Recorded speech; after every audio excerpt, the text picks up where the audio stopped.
प्यारे बच्चों, उम्मीद है आप सब अच्छे होंगे। आज हम आपको बताने वाले हैं आयनिक बंध के बारे में। तो बच्चों, आयनिक बंध क्या होता है? आयनों से बनने वाले बंध को आयनिक बंध कहते हैं। यानी कि धनायन या ऋणायन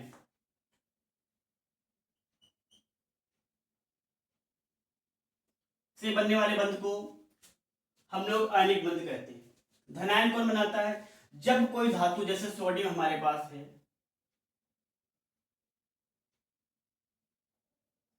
सोडियम अपना एक इलेक्ट्रॉन त्याग कर प्लस बनाता है और क्लोरीन एक इलेक्ट्रॉन ग्रहण करके Cl माइनस बनाता है।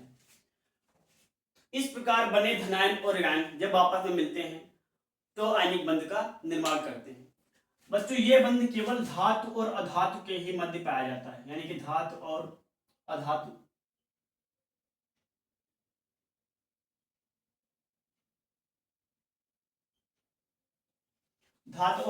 के ही मध्य बनता है, क्योंकि हमारे पास जो प्लस होता है वो धातु यानी कि अपने इलेक्ट्रॉन त्यागता है और प्लस आयन बनाता है, और अधातु में जो एक इलेक्ट्रॉन ग्रहण करके अपने पर माइनस का चार्ज बना लेती है।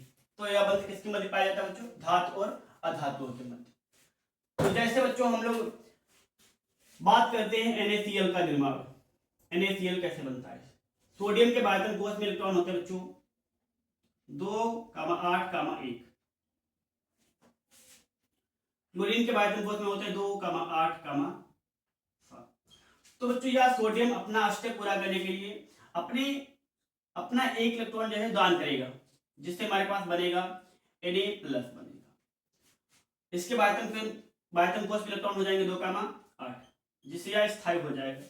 और क्लोरीन अपना स्थायित्व पूरा करने के लिए एक इलेक्ट्रॉन ग्रहण करेगा, जिससे इसके बायतन कोष में हो जाएंगे 2,8,8, यानी कि Cl माइनस हो जाएगा।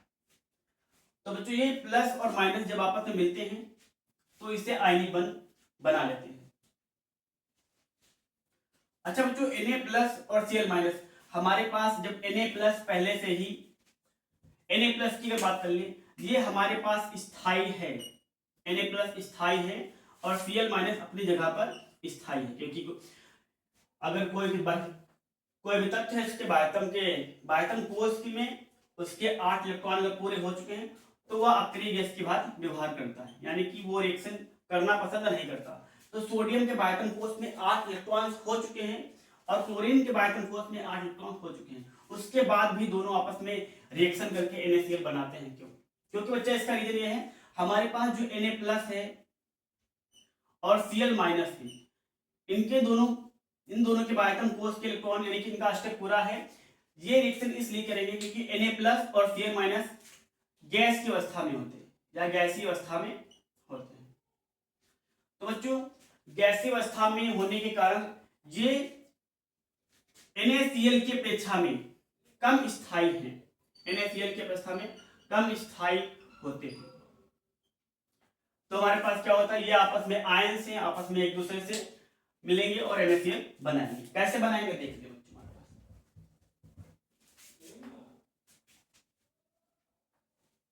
तो सोडियम ने एक इलेक्ट्रॉन त्यागा, Na प्लस बनाया, उसके बायतन कोष में 8 इलेक्ट्रॉन पूरे, और क्लोरीन ने एक इलेक्ट्रॉन ग्रहण किया, जिससे उसके पास उसका बायतन कोष यानी कि उसका वही अष्टक पूरा हो गया है। तो कैसे बनता है? Na प्लस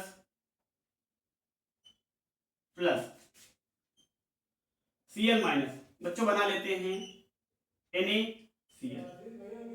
तो यही जो हमारे पास बना है इसको बहुत लोग इस तरीके से दर्शाते हैं NaCl। तो इसी को हम लोग आयनिक बंध कहते हैं। जब कोई बंध आयनों के मध्य बनता है, यानी कि धातु और अधातुओं के मध्य बनता है, तो उससे बनने वाले बंध को आयनिक बंध कहते हैं। अच्छा, एक इंपॉर्टेंट बात यह है कि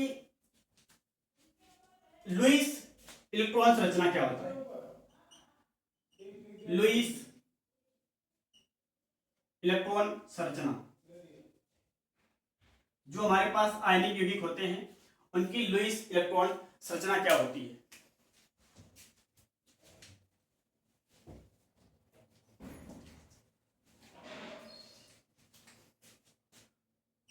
तो बच्चों जैसे हमारे पास NaCl बना है, तो वैज्ञानिक लुईस ने इन्हें और बेहतर दिखाने के लिए कि हमारे पास जो NaCl है आपस में कैसे बन जाता है, किस तरीके से रहते हैं, आपस में कैसे मिलते हैं, उसको और अच्छा दिखने के लिए एक संरचना बनाई। उसी को बोलते हैं लुईस डॉट संरचना या लुईस इलेक्ट्रॉन संरचना। अच्छा, इसके लिए हम इन्होंने क्या लिया, जो सोडियम है और जैसे NaCl की बात कर लें कि NaCl की लुईस डॉट संरचना क्या होती है, तो इसके लिए हमें क्या होना चाहिए, जो सोडियम के बाह्यतम कोष में इलेक्ट्रॉन्स हैं केवल उनकी बात होगी, और क्लोरीन की जो बाह्यतम कोष में इलेक्ट्रॉन्स हैं उन इलेक्ट्रॉनों की बात करेंगे। बाकी हमें जो इससे पहले वाले कोष है उसमें इलेक्ट्रॉनों की संख्या ज्यादा मायने नहीं रखती। तो लुईस डॉट संरचना में कौन से इलेक्ट्रॉन भाग लेते हैं, जो उसके बाह्यतम कोष में इलेक्ट्रॉन्स हैं वो देखे जाते हैं। जैसे बच्चों हमारे पास क्लोरीन के बाह्यतम कोष में इलेक्ट्रॉनों की संख्या कितनी होती है। हाँ ध्यान दें, क्लोरीन को इलेक्ट्रॉन को हम डॉट से दिखाएंगे और सोडियम के इलेक्ट्रॉन को हम लोग क्रॉस से दिखाएंगे। दोनों के इलेक्ट्रॉन सेम है, दोनों का आवेश भी सेम होता है। दिखाने के लिए हमारे पास क्लोरीन के इलेक्ट्रॉन को डॉट से और इसको क्रॉस से दिखाएंगे। तो Cl के बाह्यतम कोष में कितने इलेक्ट्रॉन होते हैं बच्चों, 7 इलेक्ट्रॉन। 1 इलेक्ट्रॉन, 2 इलेक्ट्रॉन, 3, 4, 5, 6 और 7 इलेक्ट्रॉन। अब जो सोडियम के बाह्यतम कोष में कितने इलेक्ट्रॉन होते हैं, सोडियम के बाह्यतम कोष में 1 इलेक्ट्रॉन होता है बच्चों, उसको हम लोग बच्चों दिखाएंगे क्रॉस से।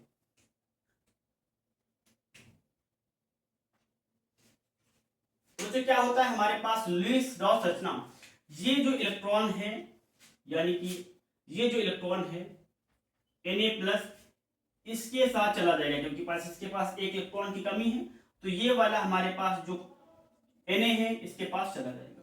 तो बच्चों जो ये संरचना बनी इसी को लुईस डॉट संरचना कहते हैं। इसको एक तरीके से और लिखा जा सकता है, Na ने प्लस चार्ज बना लिया, Na ने अपना 1 इलेक्ट्रॉन दान किया, जिससे इसके पास क्या हो गया, प्लस चार्ज आया। क्लोरीन ने क्या किया, इसके पास पहले से 7 इलेक्ट्रॉन थे, इसने 1 इलेक्ट्रॉन क्या किया बच्चों, दान किया, एक क्रॉस वाला, जिससे हमारे पास क्या हो गया, Cl पर माइनस चार्ज आ गया।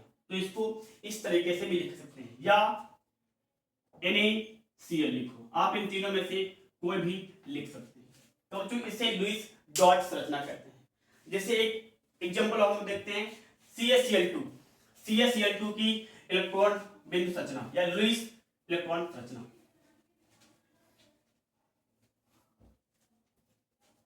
बच्चों CaCl2 की इलेक्ट्रॉन बिंदु संरचना,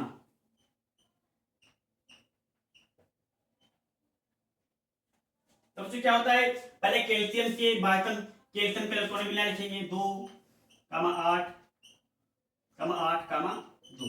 क्लोरीन का तो वही सेम होगा जो पहले था, 2, 8, 7।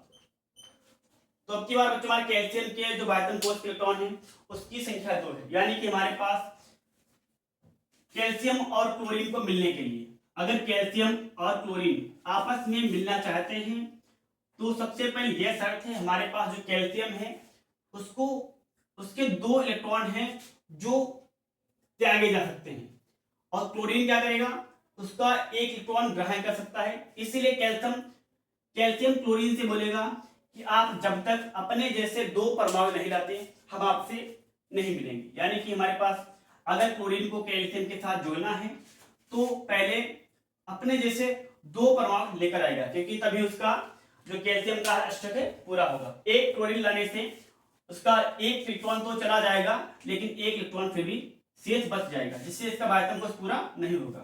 तो क्लोरीन को कैल्शियम से जुड़ने के लिए कम से कम 2 इलेक्ट्रॉनों की आवश्यकता होगी।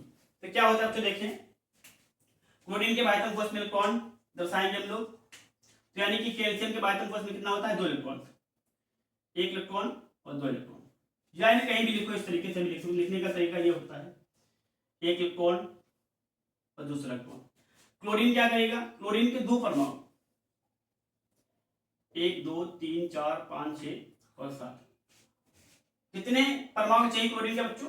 2, क्योंकि अभी हमने पता किया क्लोरीन कैल्शियम स्थायित्व को प्राप्त करने के लिए या अष्टक को पूरा करने के लिए 2 इलेक्ट्रॉन को त्यागेगा, तो क्लोरीन 2 होने चाहिए। 1 2 3 4 5 6 और 7।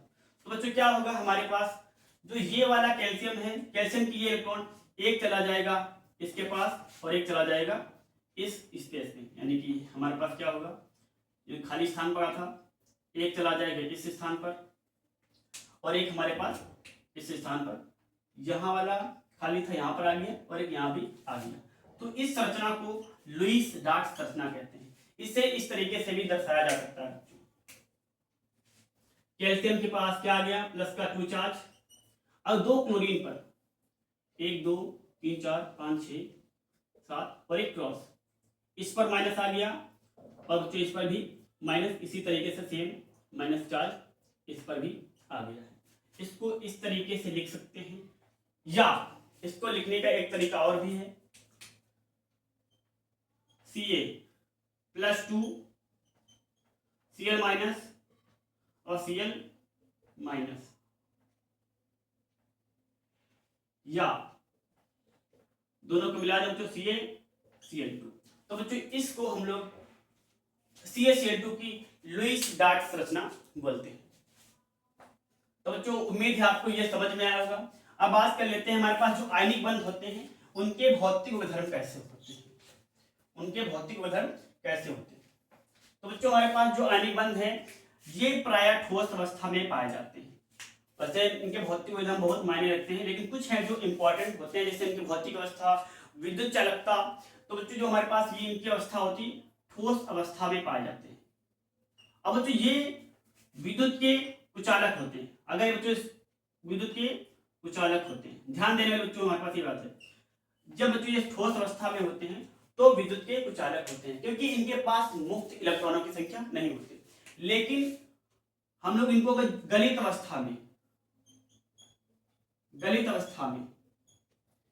या बच्चों इनको हम लोग जलीय विलयन में, इनका हम लोग जलीय विलयन बना लें तो बच्चों ये विद्युत के सुचालक हो जाते हैं, क्योंकि जैसे हम इनको जल में घोलेंगे तो बच्चों इनके मध्य जो बंध था वो दुर्बल हो जाएगा और टूट जाएगा। जो हमारे पास ये बंध था बच्चों ये दुर्बल हो जाएगा और आपस और क्या होगा, टूट जाएगा, जिससे हमारे पास Na+ में टूटेगा और Cl- में टूटेगा। MgO की बात कर लें तो Mg+2 में टूटेगा और O- में टूटेगा। तो हमारे पास मुक्त इलेक्ट्रॉनों की संख्या आ जाएगी, जिससे बच्चों हमारे पास क्या होगा, इनके जलीय विलयन जो होते हैं विद्युत के सुचालक होते हैं। और इनके गलनांक और क्वथनांक की बच्चों बात कर लें तो इनके गलनांक और क्वथनांक बहुत ही उच्च होते हैं। उम्मीद है बच्चों आपको यह वीडियो पसंद आएगी। वीडियो अच्छा लगा हो तो वीडियो को लाइक करो, कमेंट करो, चैनल को सब्सक्राइब करो और वीडियो को अपने दोस्तों में शेयर जरूर करो।